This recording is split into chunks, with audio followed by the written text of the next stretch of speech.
میں نے ہمیشہ بولا جب بھی کبھی ریلیشن آپ نے کیا کرنا ہو، ختم کرنا ہو تو کیا ہو، مدم. مدم کیا ہوتا ہے؟ تھوڑی سی خاموشی اختیار کر کے پیچھے. اور اگر ناگزیر ہے لائک وائف، لائک ابا جی، کیا کرنا ہے؟ کیئر ایڈ کر دینی. سرو ود کیئر، ایموشنز کم کر دیں، نہیں تو ہرٹ ہوں گے. اللہ نہ کرے آپ کی زندگی میں کوئی ایسا بندہ ہے جو ذہنی طور پہ ٹھیک نہیں ہے، پاہج ہے، تھوڑا سا بائیپولر ہے، آبسیسو کمپلشن ڈس آرڈر ہے، ڈپریشن کا مریض ہے. اچھا وہ اس کے مطابق جو ٹھیک ہوتا ہے وہ اصل میں نہیں ہوتا ٹھیک. وہ مت مار دے گا آپ کی پکڑ کے. اس کا آسان حل کیا ہے؟ کیئر. اس کو نکالنا نہیں ہے. نکالنے کا مطلب یہ ہے، یاد رکھیے، وہ بندہ جو شیور شاٹ پتہ لگ رہا ہے وقت ضائع کر رہا ہے، شیور شاٹ پتہ لگ رہا ہے انرجی ضائع کر جاتا ہے، شیور شاٹ پتہ لگ رہا ہے ڈاکو ہے. ڈاکو وہ ہوتا ہے جو آپ کی انرجی کو، ریسورسز کو اور آپ کو چھین لیتا ہے آپ سے. امید چھیننے والا ڈاکو ہے.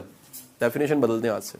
یقین چھیننے والا ڈاکو ہے. چپ کر کے نکال دیں اس کو اپنی لائف سے. میں کہتا ہوں چلیں اگلا کرائٹیریا اس سے بتا رہا ہوں، او بھائی آپ سے کوئی کام لے لے، اسے فائدہ ہو جائے، اچھی بات ہے کہ نقصان تو نہ دے. آپ ڈاکو آ رہے تھے، آپ کہتے ہیں یار کچھ لے لو، ہمیں کچھ نہ کہنا، کیونکہ آپ کو پتا ہے جو چیزیں آپ نے دی ہیں وہ دوبارہ بن سکتی ہیں. میں آپ کو پی آر کا ایک چھوٹا سا نسخہ اور بتا کے تو ختم کرتا ہوں. مجھے ارشد جاوید صاحب نئے ملے نا، تو میں نے ان کی ایک ورکشاپ اٹینڈ کی. پرانی بات ہے، 15-20 سال پہلے. میں اس ورکشاپ میں ایسے بیٹھا ہوا، یہ اکثر وہ بھی خود بھی سناتے ہیں واقعہ، اس لیے سنا رہا ہوں، میری زبانی نہیں ان کی زبانی میں. میں اس ورکشاپ میں دکھ گیا، میں نے کہا یار اس ورکشاپ میں یہ میرا مینٹور ہے، کیسے ممکن ہے کہ میں سب سے زیادہ قریب ہو جاؤں. مجھے یہ پتا لگا سیکھا بڑا کچھ جا سکتا ہے. سمجھ آ گئی بات؟ یعنی اب کمنگ ڈیز میں کیا بتا رہا ہوں کہ وہ کہتے ہیں میرا بیٹا یہ ہے، آگے روحانی بھی لکھتے، سیکھا اتنا کچھ. ان کی کتنی کتابوں کے شروع میرا نام لکھا ہوا ہے، سارا کچھ میں نے کتابیں پڑھنی، سیکھنی، چیزیں ان سے سیکھی. نہیں جی، میں نے کیا سوچا، میں نے دیکھا ان کی ورکشاپ میں جو یہاں کارڈ لگے ہوتے ہیں نا، وہ ہاتھ سے لکھے ہوتے تھے. میں نے کہا ڈن، اگلی بار میں سر کے بڑے خوبصورت سے پرنٹ کرا کے، ڈیزائن کرا کے اردو بازار سے یہ ساری چیزیں پوری کلاس کے لیے خود لے آؤں چپ کر کے. جب اگلی کلاس شروع ہونے لگی تو میں نے سر کو ریکویسٹ کی، میں سر اگر 2 منٹ دیں تو میں نے کچھ عرضی پیش کرنی ہے. شو باہر کیا، میں نے باکس آگے رکھا. میں کہا سر یہ کیا؟ میں کہا سر یہ جتنے پارٹیسپینٹس ہیں ان کے نیم کیا کارڈز. کہتے ہیں یار یہ تم نے کیوں کیا؟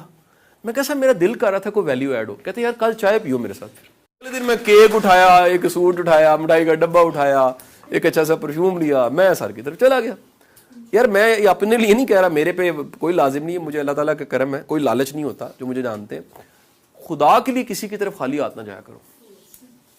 جڑا منہ چک کے آج میں نکلا ہے سو میں کہ چلو سر مل رہی ہے، اللہ کا واسطہ ہے، یہ آپ کی ویلیو کم کر دیتا ہے.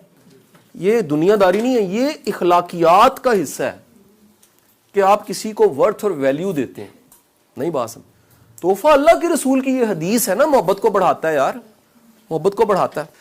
کوئی نہ کوئی کسی کی لائف میں ویلیو ایڈ ضرور، کچھ نہ کچھ ایڈ ضرور کریں. اصل میں چیزوں سے ویلیو نہیں ہوتی، اس محبت سے، اس ویلیو ایڈیشن سے ویلیو ہوتی، اس کیئر سے ویلیو ہوتی. جن سے آپ کے ناطے اور رشتے، ان سے رابطہ رکھیں، چھوڑنا نہیں چاہیے لوگوں. یہ جو ڈسکنیکشن ہے نا، یہ مبہم کر دیتا ہے، یہ ایمبیگوس کر دیتا ہے، یہ کنفیوز کر دیتا ہے. رابطہ رکھنا، کوئی بہانہ، کسی بہانے، کسی حوالے سے، کسی طرح کوئی نہ کوئی رابطہ ہونا چاہیے. حال پوچھ لیا اور سنائیں جی، آ جائیں جی، میں آ جاتا ہوں جی.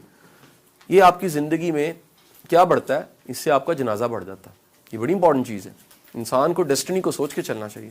محبتیں دی ہوں تو جنازے بڑے ہوتے ہیں، نہ دی ہوں تو باجی پھر گئے تسی. ٹھیک ہے جی. آپ زندگی میں لوگوں کے ویلیو ضرور ایڈ کریں. سوچیں یار کس کی لائف میں کیا ویلیو ایڈ ہو سکتی ہے، کس طرح کی ویلیو ایڈ ہو سکتی ہے، کس طرح سے اس کی لائف میں کوئی کنٹریبیوٹ کیا جا سکتا ہے، کس طرح کی چیز ایڈ کی جا سکتی ہے. میری بات سمجھے کہ نہیں سمجھے جی؟ اور ایک پھر بتا رہا ہوں، جب بھی کوئی چیز اسپیشل ہوتی ہے نا، آپ کسی کے لیے کچھ اسپیشل کرتے ہیں، وہ آپ کو اسپیشل کر دیتی چیز. سمجھ نہیں آئی جی؟ جب آپ کسی کے لیے کچھ اسپیشل کرتے ہیں تو دراصل آپ بھی اس کے لیے کیا ہو جاتے. سب جیسوں میں سب جیسے ہوتے ہیں لوگ. میں کہتا ہوں سب جیسے نہیں ہونا، مختلف ہونے کا طریقہ مختلف انداز سے سوچو.